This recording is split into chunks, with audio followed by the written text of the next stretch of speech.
Dr. Sapsanka, thank you so much for coming in the studio and joining me. I really appreciate it. Nice to meet you. All right. You know, I think the prospect of a male birth control pill it has really interesting implications. Ultimately, it sort of makes it everybody's job and everyone's responsibility, right, to worry about reproduction. It's no longer just a woman's concern. How far on the horizon is the possibility of a male birth control pill coming onto the market? So this was a very small trial that was conducted, and I think it's got a lot of publicity. Only 40 patients were enrolled in the trial. 10 patients received a placebo, so they didn't receive the contraceptive. The other 30 men did. And the trial ran for a month, so it's a very short-term trial. Basically, with the publicity attached to the trial, the researchers are looking for more funding and further FDA approval for a more extensive study. Now, you know, what were the side effects that, it said that they weren't too severe, or they weren't severe, but what were the side effects that the participants who took part in the trial experienced? So, some of the side effects included loss of muscle mass, hair loss, decrease in libido, and erectile dysfunction. So they would rate those as not severe, but for a lot of men, those side effects would be a deal breaker. Absolutely, absolutely. You know, and not to sort of compare these things too much, but, you know, generally speaking, women tend to experience quite hectic side effects with our own birth control, on our own birth control journeys. What do you think would be what do you think would be a deal breaker, for instance, for the scientists who are working on this pill?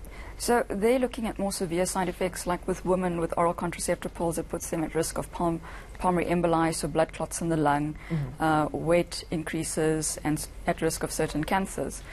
So these are some of the long-term things they would have to look at the male contraceptive pill. Also, I think the newer generations, we're looking at the impact on the environment.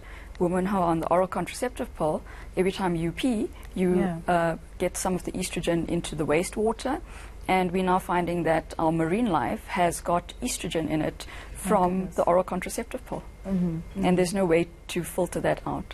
So those are some of the considerations. And also long-term side effects. How quickly can men return back to a fertile state after stopping the pill, and will their testosterone level come back to normal? We're about 10 years away from releasing a male contraceptive pill if they pass through all these tests. And in terms of contraindications, I hope I'm using that term right. In terms of contraindications, what could those possibly be, or what are those for the male contraceptive pill? So the first thing would be if you are already suffering from a low libido or erectile dysfunction, and we have to respect the autonomy of men. If provided with all the side effects and the possible risks, men are still, or a patient is preferring to go on a male contraceptive pill, then by all means, so as long as he's informed of those effects. But I think there still needs to be a lot of studying done long term, and we need to look at things like cancer risks and that sort of thing. Yeah.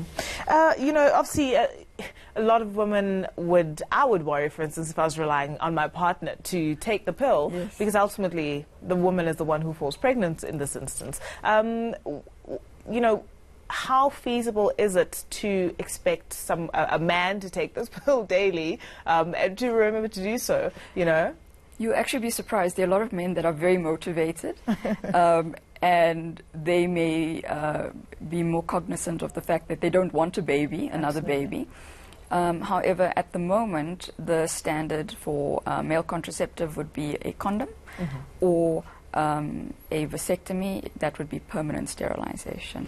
And I do get a lot of men coming through to me from all races, all backgrounds, where they've decided with their partner that they've had enough children, their family is complete, and they prepare to undergo sterilization to protect their women against the side effects of the contraceptive, oral contraceptive, the patches, etc. Absolutely. So it definitely gives them greater control over their own reproductive rights, essentially. You were talking about reversibility. Is it a real concern that men would be able to get back to their full sort of reproductive potential once they've gone off this pill? So this study was only conducted over a month, and that's a very short time period. most men, if they were taking the oral contraceptive pill, they would be on that for several months, if not years. And the permanent damage or permanent drop in testosterone, that we would have to look at, and if it was reversible, if they returned to normal after 6 months. So that would need a further study. Yeah.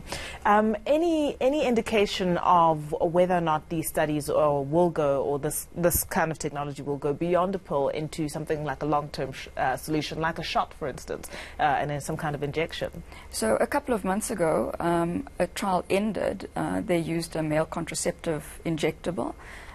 Because all these study participants pulled out, or a lot of them pulled out, because of the side effects like the loss of libido, the loss of hair, the weight gain. So an injectable would be ideal, but we need to do a lot of research. Yeah. Male fertility has evolved over hundreds of thousands of years, so we are now trying to intervene with the limited technology that we have. Yeah. So we'll have to see what the future trials show. Really, really interesting times. Absolutely interesting developments. Thank you so much for your time. It's a pleasure. Appreciate Thank you. it.